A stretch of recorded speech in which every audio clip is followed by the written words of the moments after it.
அனைவருக்கும் வணக்கம். நான் உங்கள் கிஷோர்ஜி. ஏவிச்சலம் தாந்திரிக பரிகாரங்கள் பயிற்சி மையம் சேனல் மூலம் உங்களை சந்திப்பதில் மிக்க மகிழ்ச்சி. உங்கள் அனைத்து பிரச்சனைகளுக்கும் தாந்திரிக பரிகாரங்கள் மூலம் தீர்வு காண தொடர்பு கொள்ளவும். இன்று நம்ம பார்க்க போகிற பதிவு, கடன் தொல்லை யாருக்கு இருக்கும், இந்த கடன் தொல்லை தீர என்ன பரிகாரம் என்பதை பற்றி தான் பதிவுதான் இன்றைய பதிவு.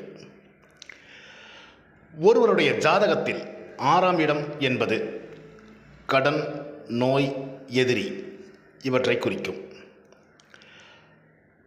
இந்த 6ஆம் இடம் பலவீனமாக இருக்கும் பட்சத்தில்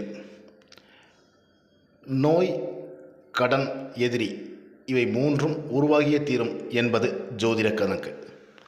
சரி, இப்போ நம்ம கடன் பிரச்சனையை பற்றி மட்டும் பார்த்துக்கலாம். இந்த கடன் பிரச்சனை தீர்வதற்கு என்ன செய்யலாம் அப்படின்னா, ஒவ்வொரு மாதமும் வரக்கூடிய சங்கடகர சதுர்த்தி அன்று பிள்ளையார் கோயிலுக்கு போங்க, 2 அகல் விளக்கு வாங்கிக்கிங்க,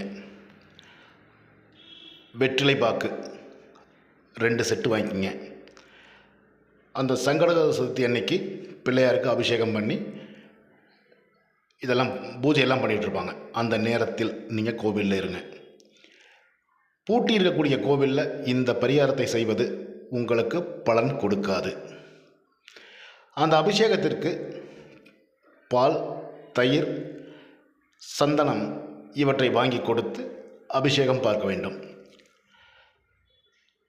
அடுத்தது, அந்த சங்கடகர சதுர்த்தி பூஜையில் கலந்துக்கிட்டு பிரார்த்தனை செஞ்சுட்டு 2 அகல் விளக்கு, அதாவது எப்படி வைக்கணும்னு கேட்டிங்கன்னா, வெற்றிலையை கீழே வச்சு அதன் மீது இந்த அகல் விளக்கை வைக்க வேண்டும்.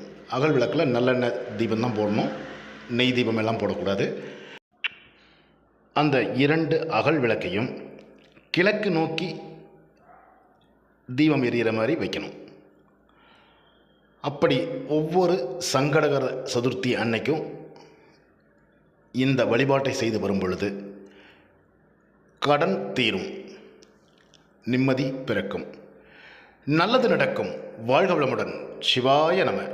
மேலும் விவரங்களுக்கும் என்னை நேரில் சந்தித்து தாந்திரிக பரிகாரங்கள் மூலம் உங்கள் அனைத்து பிரச்சனைகளுக்கும் தீர்வு காண தொடர்பு கொள்ளவும். வி. கிஷோர்ஜி, ஏவிச்சலம் தாந்திரிக பரிகாரங்கள் பயிற்சி மையம், அம்பத்தூர், சென்னை 53. தொலைபேசி எண்கள் 9566654582. இந்த தொலைபேசி எண்ணில் அழைத்து முன்பதிவு செய்து கொண்டு சந்திக்கவும்.